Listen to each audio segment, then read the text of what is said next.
El otro día una persona joven me decía qué difícil vivir, ¿no?, con incertidumbre frente al futuro.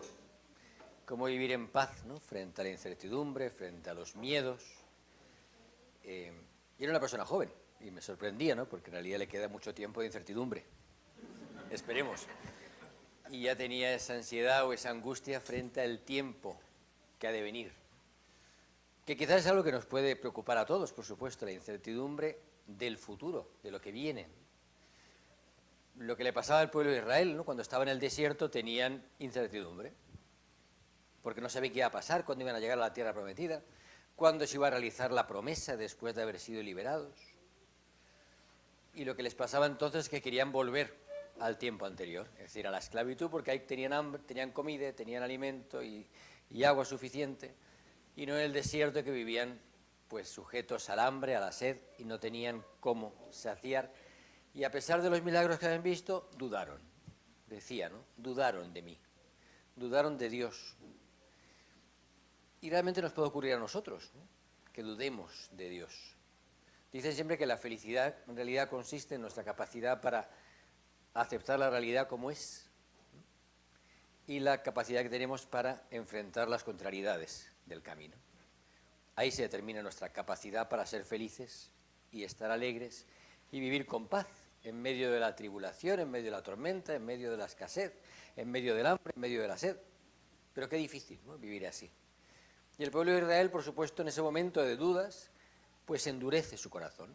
O sea, el peligro en la vida nuestra es que con el paso de los años se nos endurezca nuestro corazón, dejemos de tener paz en el alma, dejemos de tener un corazón que escucha, que acoge, que entiende, un corazón que se abre, un corazón que tiene esa ternura, ¿no?, del corazón humano, en realidad, que es capaz de tener compasión, sentir empatía.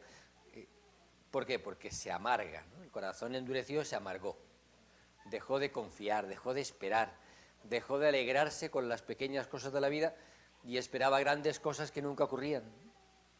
Y por eso Dios le recuerda al pueblo y le dice, bueno, yo tuve que abrir en la roca una fuente para que tuvieras agua, ¿no?, y aún así seguiste dudando, ¿no?, pero abrí una fuente, como el día de Masá en el desierto, como el día de Meribá. El lugar se llama Meribá. Se abrió una roca y de la roca brotó agua. Y es cierto, ¿no?, que en nuestra vida el Señor, de repente, cuando vemos momentos difíciles, nos da pequeños Meribá, pequeñas rocas que se abren y sale algo de agua y sentimos, bueno, me da paz, ¿no? Me da paz saber que Dios no me ha dejado solo, que Dios va conmigo en el camino. Pero en realidad necesitamos que haya a nuestro alrededor pues siempre profetas, ¿no?, personas que nos ayuden a ver lo que no vemos, porque muchas veces no tenemos la capacidad para verlo todo. Y quizá también sabemos que cuanto más nos alejamos de nuestra realidad, vemos con más claridad lo que nos pasa. Y por eso a veces preguntamos a personas para que nos digan qué me está pasando. Es decir, profetas, gente que desde fuera ve mi realidad y me ayuda a tener una visión más amplia, a tener más confianza, a saber que voy de la mano de Dios. Y por eso son tan importantes esos profetas de Dios. Y quizá nuestra vocación también es ser profetas. Jesucristo era el profeta y por eso hoy decía que su fama se extendió. ¿Por qué? Porque hacía milagros positivos. Es decir, libraba del demonio, liberaba del demonio, sanaba enfermos. Hemos escuchado también esta semana momentos en los que Jesús estaba sobrepasado por la cantidad de gente que quería tocarlo, que quería sanar, que quería escuchar su palabra. Muchas veces nosotros somos así con Dios. Lo buscamos porque hace milagros. En Cafarnaún, esa ciudad pequeña, grande en su época por el comercio, pues hoy en día quedan ruinas solamente. Y en aquella ciudad fue donde Jesús más milagros hizo. Hoy uno no puede nada más que ver la casa donde estaba la casa de Pedro y la sinagoga, pero nada más. Y todo lo demás, los lugares, las esquinas, las calles donde él hizo milagros no existen. No tenemos esa opción ya. Desapareció esa ciudad. ¿Porque no creyó quizá? No sabemos. También porque la línea de comercio se cambió, que eso influyó, por supuesto, pero qué pena, porque realmente en ese lugar Jesús hizo tantas obras, más de 30 milagros. Hoy escuchamos uno de ellos que ocurrió en Cafarnaún. Y aún así, ¿cuánta gente creyó? ¿Cuánta gente realmente cree cuando ve un milagro? Muy pocos. Es verdad que creen en el momento, se entusiasman, ¿no? Se curó esta persona, o yo me curé, o realmente conseguí el trabajo, pero después se nos olvida, porque el corazón es así. Yo quiero un milagro tras otro, no un solo milagro. No me basta con un milagro extraordinario, una curación prodigiosa, sino que necesito milagros continuos y como no los veo, pierdo la fe, comienzo a dudar. Muchas veces en nuestra vida comenzamos a dudar de Dios. Es que Dios no es tan bueno, es que Dios no es para mí porque se fija en estos y no en mí. O Dios no me ha bendecido, no me ha regalado tantas cosas como yo quería en la vida. O Dios no ha cumplido mis planes, mis expectativas. O no ha hecho realidad la promesa que me hizo de que iba a ser feliz. Y entonces pierdo la paciencia y quiero volver a la esclavitud. Porque la esclavitud es más de lo inmediato.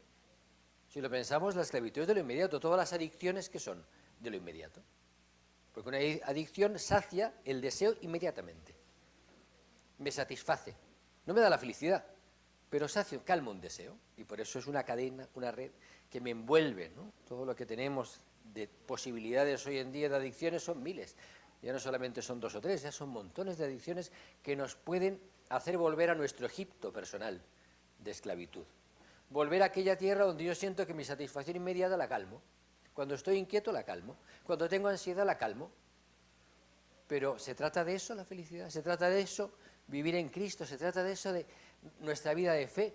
En eso consiste ser cristiano, en volver a Egipto, volver a nuestra situación de esclavitud, o al revés, vivir en libertad.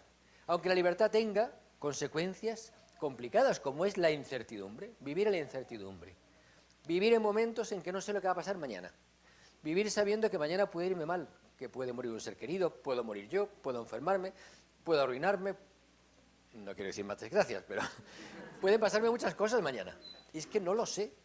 Y como no lo sé, ¿qué opciones tengo? Pues como no puedo controlar ese futuro, que no es mío, no está en mis manos el futuro, lo que sí puedo controlar es cómo vivo hoy, con qué actitud vivo el presente. Y esa es la santidad. La santidad no consiste en que lo haga todo bien hoy, sino en que yo hoy tenga la paz de Dios, en que hoy transmita la confianza de Dios a los demás, en que yo hoy sea profeta para los demás con mi forma de vivir más que con mis palabras.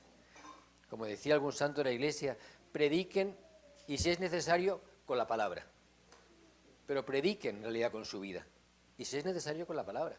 Solamente si es necesario, solamente si hay que hablar, pero la predicación es con la vida, con nuestra forma de vivir es la predicación. Nuestro ser profetas es con la vida. No vamos dando lecciones de moral a nadie, vamos dando lecciones de vida. Eso es el cristiano. ¿Cómo vivo yo la enfermedad? ¿Cómo vivo yo la dificultad? ¿Cómo vivo yo la soledad? ¿Cómo vivo yo el hambre, la falta de agua? ¿Con qué actitud? ¿Cómo vivo yo la alegría del presente? Y cuando veo a lo mejor la obra, que no pasa nada, solamente el muro de contención, pienso, estamos construyendo un santuario, eso es el presente. Lo estamos construyendo, no cuando la bendición, no, en el presente. ¿Cuándo me voy a salvar? No, en el futuro, no, en el presente me estoy salvando.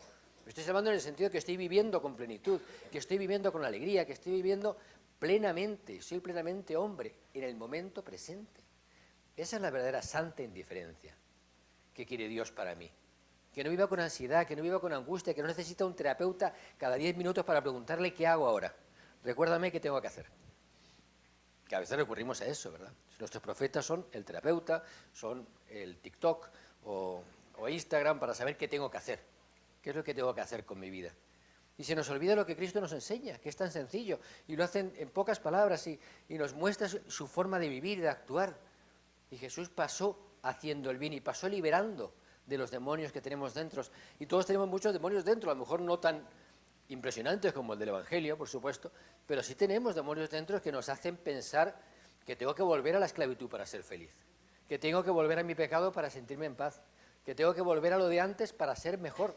Y me olvido entonces de vivir confiando, con la confianza de que Dios camina conmigo en esta vida. Se me olvida, dejo de creer en Él, dejo de perseguirlo a Él, dejo de seguirle a Él como profeta.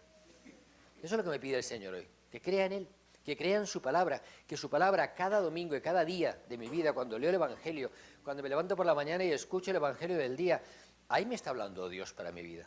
Ahí me está, pero me habla también en personas, y ojalá le hable, por ejemplo, a los que están casados en su cónyuge, que sea el profeta, y me diga a través de él lo que yo necesito para mi vida.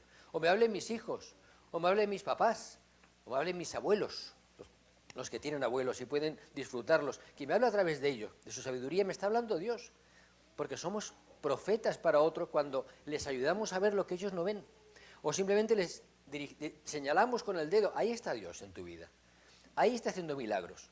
Porque si dependemos de que Dios haga milagros maravillosos o me solucione la vida para creer, nunca vamos a creer, porque siempre fallarán cosas. Nunca la mesa estará equilibrada. Siempre me faltará una pata y se caerá o se romperá la silla, siempre.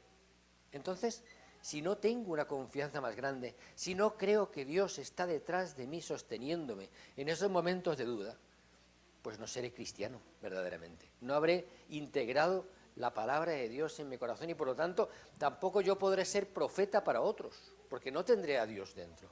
No hablaré las palabras de Dios. El profeta lo que hacía era hablar lo que Dios le sugería. El profeta lo único que hacía era señalar dónde estaba el bien. Y muchas veces, como el bien suponía un cambio, una transformación, les iba muy mal a los profetas, tan mal como a Jesucristo, y los acababan matando. ¿Por qué? Porque era molesto el profeta. Porque el profeta me dice siempre, no lo que hago mal, sino lo que puedo llegar a hacer. Esa es la actitud del profeta. El profeta no significa que cada vez que llego a casa le digo a mi marido, a mi mujer, oye, fatal, esto está mal, cambia esto, haz esto. No. El profeta es el que con su vida me dice lo que yo puedo llegar a ser. Me muestra con su forma de vivir lo que yo no vivo. Y eso me incomoda porque tengo que cambiar. Y el cambio siempre cuesta. Por eso le pedimos al Señor que nos ayude a escuchar, a no endurecer el corazón. El que tiene un corazón joven, uno puede tener el corazón joven con 80 años, con 90 años, y puede tener el corazón viejo con 20. Esa es la realidad. El corazón se endurece y no depende de la edad. La madurez en la vida no depende de la edad. Depende de la sabiduría que Dios me permite asumir y aceptar en mi corazón. Depende del crecimiento interior que yo he tenido. No depende de la edad. Por eso vamos a pedir al Señor que nos ayude a madurar en Él, a acercarnos más a Él. Él puede hacernos vivir de una forma nueva. Él puede hacer que yo crea en los milagros que va a mi alrededor en mi vida y que yo pueda hacer milagros con mi vida a través de la palabra de Dios en mí. Ese es el mayor milagro, el que ustedes pueden ofrecer con su vida. Vamos a pedir al Señor hoy con estas lecturas y con esta invitación a escuchar la palabra de Dios, a no endurecer el corazón, a escucharlo durante el día, dónde me está hablando. Y cuando tenga momentos de incertidumbre, de ansiedad, de hambre o de sed, que mire a Dios y le pregunte, Señor, le pida, ayúdame a confiar, ayúdame a creer que tú vas conmigo, ayúdame a estar seguro de que no me dejas nunca. Esa es la vida del cristiano. Por eso le pedimos a Él que nos ayude y que nos dé esa confianza de saber que Él está con nosotros cada día, sosteniéndoles en medio del desierto, en medio de la vida de cada día.